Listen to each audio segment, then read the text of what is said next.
Hello, ladies and gentlemen. RP2 Vision would like to welcome you to another edition of AEW Dynamite Recap show. Without further ado, here's your host, Ronald Ray. Hello, ma'ams and sirs, and welcome to this week's AEW Dynamite Recap show, brought to you by RP2 Vision. I am your host, Ronald Ray, your boy with a cornbread accent. Let's start off with saying rest in peace, Jerry Jarrett. Uh, this week we had unfortunate news about his passing, and if you watch my Tales from the Territories, the Memphis edition, you know how much I dug Memphis wrestling when I was a kid. And he was the promoter, one of the owners, and brains behind that promotion. Was at Southern Fried Championship Wrestling last night in Monroe, Georgia, where Bill Behrens, who worked for the USWA, starting back, I think, 93 is what he said. Uh, and if you don't know who Bill Behrens is, there's an article somewhere that they called him the Scott Boras of professional wrestling because he is the agent to AJ Styles and a few others. Uh, like I say, he gave a pretty good tribute speech to Mr. Jarrett. Talked about if he didn't get the call from Jerry Jarrett that landed him into the wrestling business, that he wouldn't have had the opportunity to help future stars get their start in the business as well. So, condolences to the family of Jerry Jarrett.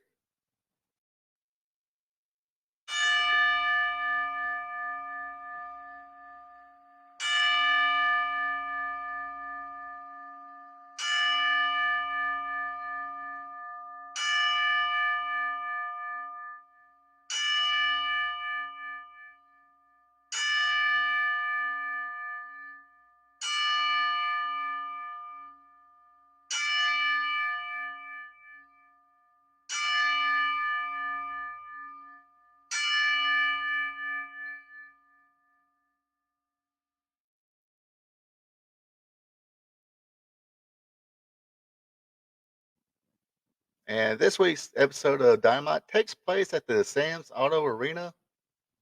Uh, that almost sounds like some kind of local used car lot. Anyway, that's in Laredo, Texas. And leading off is a 8-man tag match. Uh-oh. Does this mean we're going to get like a 8-man tag division and get championships crowned very soon? Only kidding, folks. Let's don't give Tony Khan any ideas. If he even watches this show, I'm sure it's completely by accident. But if he does stumble on it, like I said, let's don't give him any ideas. Anyway, they start out with I feel the two best workers in this match, Anthony Bowens and Jay Lethal. A short but good counter for counter technical exchange with Bowens getting the better of that. Double team on Lethal. Then he got separated from himself, tagged in Jarrett. Caster shine until Double J countered him. He tagged in their monster, setting them scene. And he couldn't help himself, but Orange Cassidy, I'm sorry, that dude cracks me up. I think he's very entertaining. And I consider myself an old schooler too, as far as pro wrestling, but who dog people like him and some of the comedy stuff. Yeah, I get some of the comedy stuff does go a little too much, but if you say comedy has no place in business, then you folks need to explain Gorgeous George, Adrian Street, 80s Jimmy Valiant, uh, 80. Well, it was a WWF George Animal still, but still, it was pretty funny. Anyway, the big man didn't think Cassie measured up to him, so he tagged in Sanjay Dutt. He danced around till Orange Cassidy tagged in Billy Gunn. Sanjay then tagged Jarrett back in. Hey, quick tags in and out is a core to any good team and a good tag team match. Speaking of Billy Gunn, his boys came out and watched your old dad. So that was very cool of them to do. Unfortunately, it caused just enough distraction for old Double J to counter and have the bad guys get control of this match.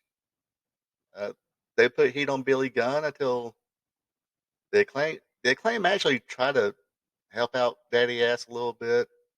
But that big dude, that's what was his name again? Blah blah blah blah. Sing dude, he just put a whooping on everybody on the opposing team. Uh, but in the end, Billy Gunn would hit the Fameasser on Sing, who already attacks on J Dutt. Now Dutt has to defend for himself. Everybody kind of gets their stuff in. Multiple attempts to hit the Scissor Me Timbers until it was finally accomplished by the Acclaim, and that's how they picked up the win. Next up is me butchering some names. It'll be the Blackpool Combat Club, Claudio Castagnoli, who is your Ring of Honor World Champion, teaming with John Moxley against La Fashion and Gobernoble, Preston Vance, and Roosh, with Jose, the assistant. Um, Blackpool Club didn't have a chance to even get to the ring yet. They was still doing their through the crowd entrance to Wild Thing. That's when the La Fashion came in and they just started putting a whooping on each other. Then they finally made it to the ring. Bell rings. Moxley Vance started things out. Uh, then somehow Claudio got disposed of for a short bit. Put a little heat on Moxley. Then Claudio finally got his wits in and made his presence felt. So double teaming on Vance until Rush was able to come back in. But the BCC put the double boot on him, knocked Rush out. Suicide dive by Mox. All four men taking the match outside. Somehow in this match, Mox got some color. Imagine that. Uh, Claudio would get disposed of, went through the table, had some chairs thrown on him.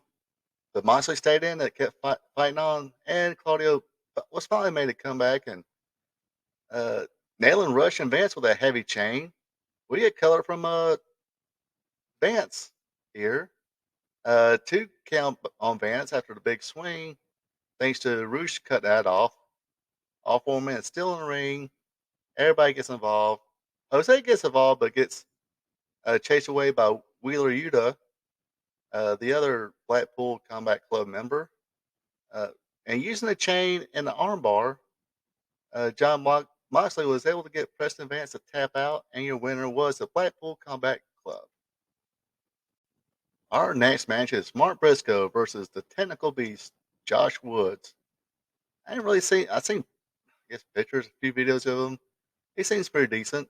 Likes the grappling and the suplex as well. Which that's nicknamed the Tentacle Beast. Uh, Speaking of grappling,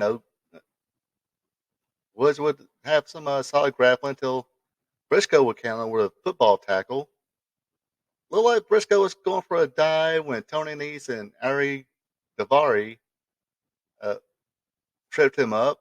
Was starting to clubbering on him, as Dusty Rhodes would say, until the Lucha Bros made the save, surprisingly by everybody. Woods would maintain control, but Briscoe would make a comeback, a little bit more back and forth. Then Briscoe would hit the Death Valley Driver, then nail the Frog Bow, which is basically a frog splash into a diving elbow drop, and that's how he sealed the victory. So I believe they say he's 2-0 now in AEW, and I think he recently they announced he's officially a AEW contract player. Uh, Basically, Mark Briscoe is all elite. He got that tag for him, so good for him. Now it's promo time, not sing along time with MJF. MJF explains why he doesn't like Brian Danielson. States that he will win the 60-minute Iron Man match because he's the best wrestler and because he will do whatever it takes to pick up that win. And we believe that. He's the devil. He said it. He invites Crystal Daniels come to the ring, the Fallen Angel, one of my all-time favorites also, to tell the truth about MJF or tell the truth about Brian Danielson. Then he says, okay, I'll tell you the truth. MJF was going to pay me off to knock Brian Danielson. Then a bunch of, praising for Brian Danielson. Christopher Daniels said, hey, he's more than ready to knock your dick in the dirt. They do a little history lesson, more praising on Brian Danielson. MJF doesn't like this, slaps the mic out of Daniels' hands. Then Christopher slaps the taste out of MJF's mouth. Max paid it back with a kick in the nuts, applied the salt of the earth until Brian Danielson, the American Dragon himself, made the save. Next match is Jungle Boy Jack Perry versus Ring of Honor's six-man champion, the Machine, Brian Cage. And I thought Brian Cage was, but again, I think I mentioned this in the last week's. I thought Brian Cage was supposed to be the next latest and greatest, but he's actually become a glorified child boy here. Spoiler alert.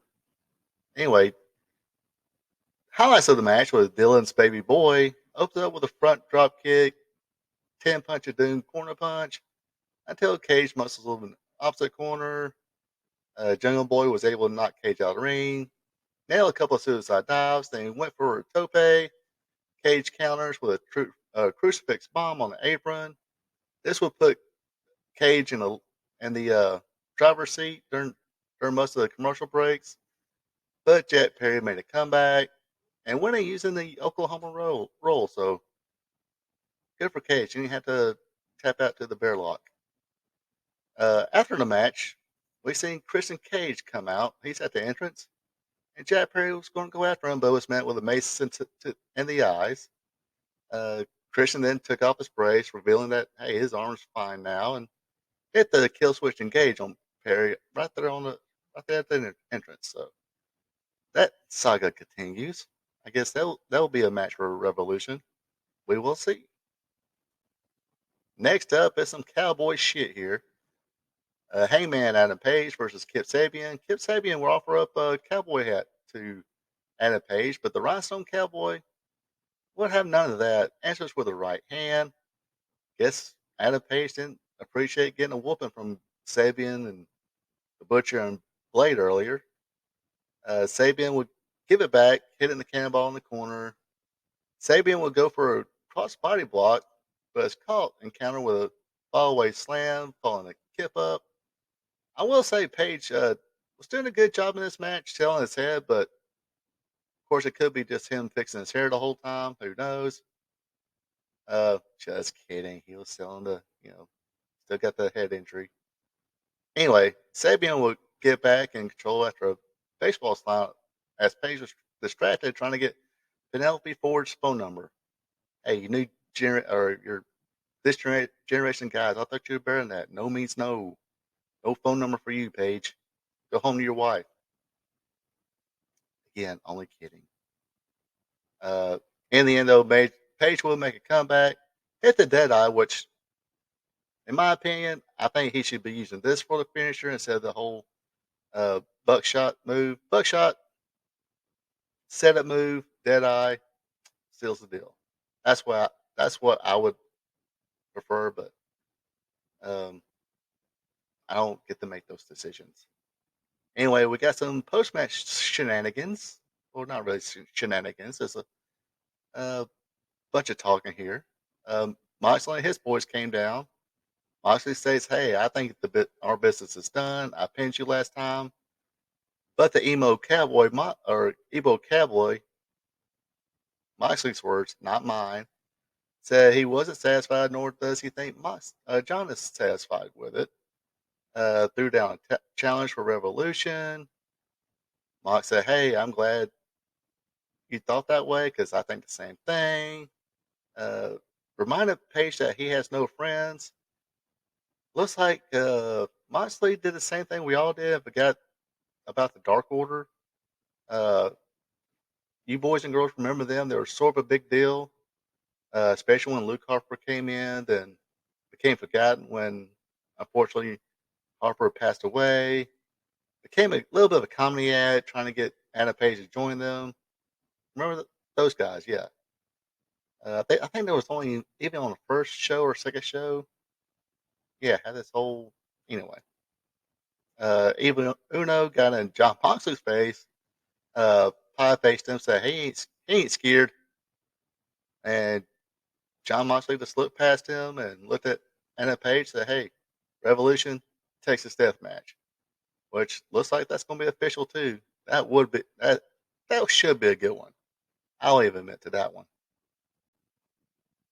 Now is main event time. Three-way women's match. Britt Baker, along with the AEW Women's Champion Jamie Hayter versus Ruby Soho and Tony Storm with Sierra. Speaking of Sierra and Storm, they attacked the fan. Um, she was holding up a DMB sign. They took the sign away from her and threw it down and pulled her over the barricade. And no security guards came in and kind of de-escalate the situation. Ruby Soho's music hit, and she just casually walks down, kind of looks what's going on. Casually just walks down the aisle, then walks to where the incident took place. But she made sure the fan was okay. Yada yada yada.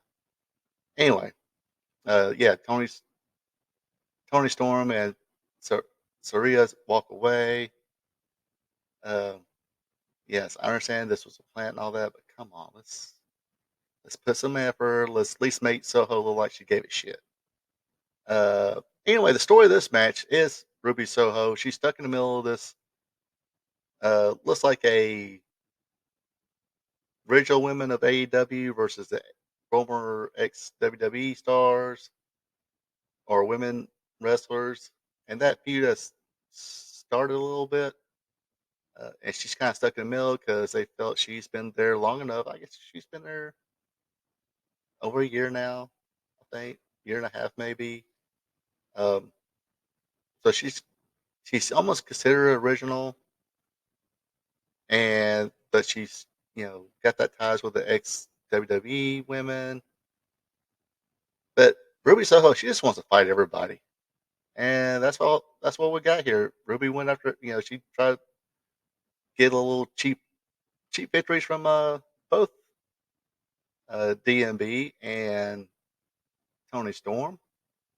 But they all pretty good, decent match a little here. They all got their stuff in.